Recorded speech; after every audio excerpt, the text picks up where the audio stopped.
കോതമംഗലം ടൗണിൽ നടന്ന പ്രതിഷേധത്തിന്റെ പശ്ചാത്തലത്തിൽ ഉണ്ടായ സംഘർഷത്തിൽ അറസ്റ്റ് ചെയ്ത മാത്യു കുഴൽനാടൻ എംഎൽഎക്കും എറണാകുളം DCC പ്രസിഡന്റ് മുഹമ്മദ് ഷിയാസിനും താൽക്കാലിക ജാമ്യം കിട്ടുമ്പോൾ അത് സർക്കാരിന് തിരിച്ചടി തന്നെയാണ്.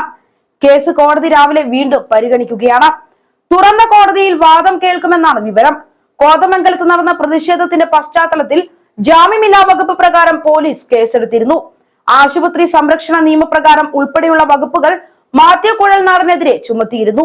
ആശുപത്രി സംരക്ഷണ നിയമം എങ്ങനെ ദുരുപയോഗപ്പെടുത്താം എന്നതിന് തെളിവാണ് ഈ കേസ്. സർക്കാരിനെതിരെ പ്രതിഷേധിച്ചാലും കേസെടുക്കുന്ന അവസ്ഥ. പൂക്കോട്ടെ സിദ്ധാർത്ഥന്റെ മരണം വിസ്മൃതിയിലാക്കുകയാണ് ഈ നാടകത്തിന് പിന്നിലെന്ന ആരോപണം എന്തായാലും പ്രതിപക്ഷം ഉന്നയിക്കുന്നുണ്ട്. ആശുപത്രി സംരക്ഷണ നിയമപ്രകാരം കുഴൽനാടനെ അകത്താക്കുകയായിരുന്നു ലക്ഷ്യം. മുഖ്യമന്ത്രിയുടെ മകൾ വീണ വിജയനെതിരെ ആരോപണം ഉന്നയിച്ചതു മുതൽ തുടങ്ങുന്ന വേട്ടയാടൽ കഴിഞ്ഞ ദിവസം പുതിയ തലത്തിലേക്ക് എത്തുകയും ചെയ്തു. ഇടക്കാല ജാമ്യം കിട്ടിയിരുന്നില്ല എങ്കിൽ കുഴൽനാടനെ സർക്കാർ ജയിലിൽ അടയ്ക്കുമായിരുന്നു. രാത്രി 12 മണിക്കായിരുന്നു അറസ്റ്റ്. രണ്ടുപേരുടെ ഗൂഢാലോചനയാണ് ഇതിന് പിന്നിൽ.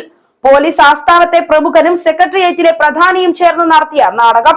കാട്ടാന ആക്രമണത്തിൽ വയോധിക കൊല്ലപ്പെട്ട വിഷയത്തിൽ മാത്യു കുഴൽനാടൻ എംഎൽഎയുടെയും എൽദോസ് കുന്നപ്പള്ളി എംഎൽഎയുടെയും നേതൃത്വത്തിൽ അനിശ്ചിതകാല ഉപവാസം 7 മണിയോടെ ആരംഭിച്ചിരുന്നു.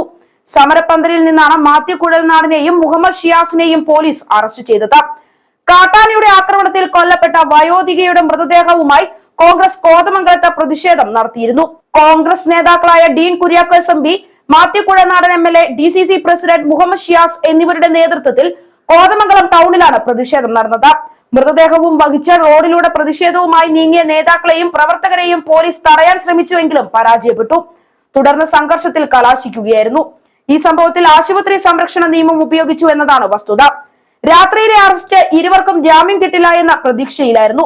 അജണ്ടയുടെ പുറത്ത് പോലീസ് നടത്തിയ അക്രമമെന്ന് മാത്യു കുഴൽനാടൻ പറഞ്ഞു. നിലവിലെ പ്രതിസന്ധിയിൽ നിന്ന് ശ്രദ്ധ തിരിക്കാൻ വേണ്ടി സർക്കാർ നടത്തിയ പദ്ധതി മാത്രമായിരുന്നു പോലീസിന്റെ നരനായാട്ട് എന്ന് അദ്ദേഹം കൂട്ടിച്ചേർത്തു. ശമ്പളം കൊടുക്കാൻ കഴിയാത്തത്, സിദ്ധാർത്ഥന്റെ മരണം തുടങ്ങി സംസ്ഥാന സർക്കാർ നേരിടുന്ന വലിയൊരു ജനരോഷത്തിൽ നിന്ന് ശ്രദ്ധ തിരിക്കുന്നതിന് വേണ്ടിയാണോ ഇത് എന്നും സംശയിക്കുന്നു.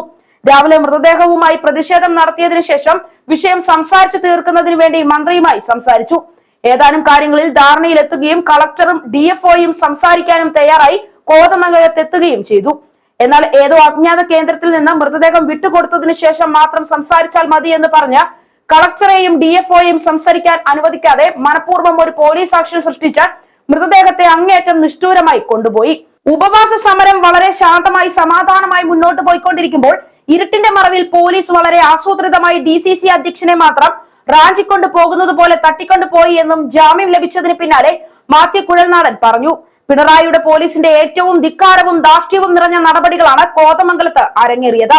ഇതുകൊണ്ടൊന്നും സമരത്തെ തളർത്താമെന്ന് കരുതണ്ട. പൊതുജനങ്ങളെ അണിനിരത്തി മുന്നോട്ട് പോകുമെന്നും മാത്യു കുഴൽനാടൻ കൂട്ടിച്ചേർത്തു. ഇടക്കാല ജാമ്യം വീടുകളിലേക്ക് മടങ്ങുകയല്ല, പോരാട്ടത്തിന് സമരപന്തലിലേക്ക് മടങ്ങുകയാണ്. വീണ്ടും അവിടെ വെച്ച് കാണാമെന്നും മാത്യു കുഴൽനാടൻ പറഞ്ഞു.